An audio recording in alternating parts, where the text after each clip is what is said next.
নমস্কার বন্ধুরা, কেমন আছেন সবাই? পেশা রান্নাঘরে সকলকে স্বাগত জানাই। আমার আজকের রেসিপি সর্ষে বাটার ঝাল।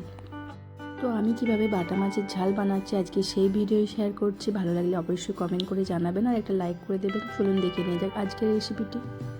এখানে নিয়েছি বাটা মাছ, আর বাটা মাছগুলোকে খুব ভালোভাবে ধুয়ে পরিষ্কার করে নেওয়া হয়েছে। তারপর এর মধ্যে নুন, হলুদ আর লঙ্কা গুঁড়ো দিয়ে ভালোভাবে বাটা মাছের গায়ে লাগানো হয়েছে। এখানে নেওয়া হয়েছে সর্ষে 2 রকমের, আর নিয়েছি পোস্ত। এটাকে বেটে নেব। সর্ষে আর পোস্তটাকে বাটা হয়ে গেছে। এখানে কিছু গুঁড়ো মশলা আছে। এর মধ্যে নিয়েছি গোটা কালো জিরে, লবণ স্বাদ অনুযায়ী, ধনে গুঁড়ো, কাশ্মীরি লঙ্কা গুঁড়ো, হলুদ, চিনি স্বাদ অনুযায়ী আর জিরে গুঁড়ো। এখানে নেওয়া হয়েছে একটা মিডিয়াম সাইজের পেঁয়াজ কুচানো, কিছুটা টমেটোর টুকরো আর 2টো কাঁচা লঙ্কা চেরা। গ্যাসে কড়াই বসিয়ে এর মধ্যে পরিমাণ মতন সরষের তেল দিয়ে দেব। তেলটাকে খুব ভালোভাবে গরম করে নিতে হবে। আর তেলটা খুব ভালোভাবে গরম হয়ে গেলে এর মধ্যে মাছগুলো একটা একটা করে ছেড়ে দেব।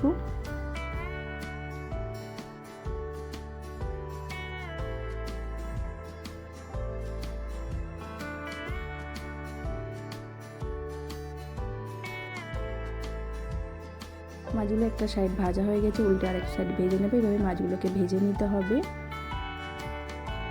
তো এই তেলের মধ্যেই দিয়ে দেব কালো জিরে। কালো জিরেটা হালকা ভেজে নিয়ে তারপর এর মধ্যে দিয়ে দিতে হবে সামান্য চিনি।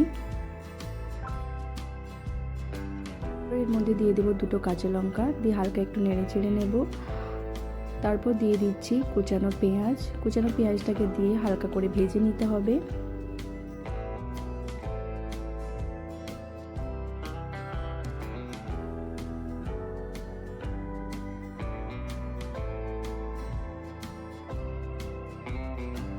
পেঁয়াজটা হালকা করে ভাজা হয়ে গেছে। এর মধ্যে দিয়ে দিলাম কেটে রাখা টমেটোর টুকরো। টমেটোর টুকরোটাকে দিয়ে ভেজে নিয়ে টমেটোটাকে একটু নরম করে নিতে হবে। টমেটোটা বেশ ভালোভাবে ভাজা হয়ে গেছে। এরপর এর মধ্যে দিয়ে দেব সমস্ত পরিমাণ গুঁড়ো মশলা।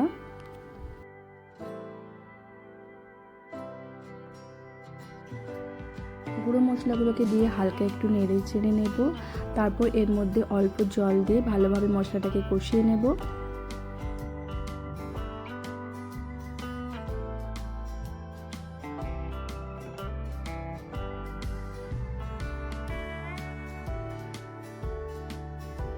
মশলাটা খুব ভালোভাবে কষানো হয়ে গেছে, মশলা থেকে তেলও ছেড়ে দিয়েছে। এরপর এর মধ্যে দিয়ে দেব সর্ষে পোস্ত বাটা।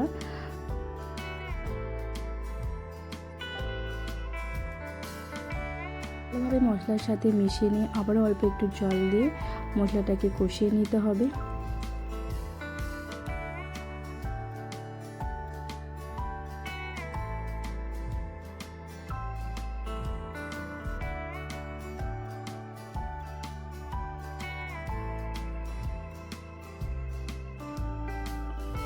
মশলাটাকে বেশ ভালোভাবে 2-3 মিনিট ধরে কষিয়ে নিয়েছি। এরপর এর মধ্যে দিয়ে দেব পরিমাণ মতন জল।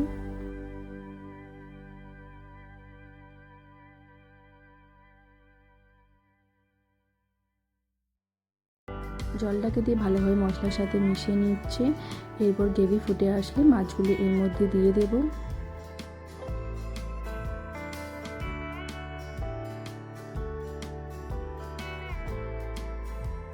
একটা একটা করে বাটা মাছ এর মধ্যে দিয়ে দেব।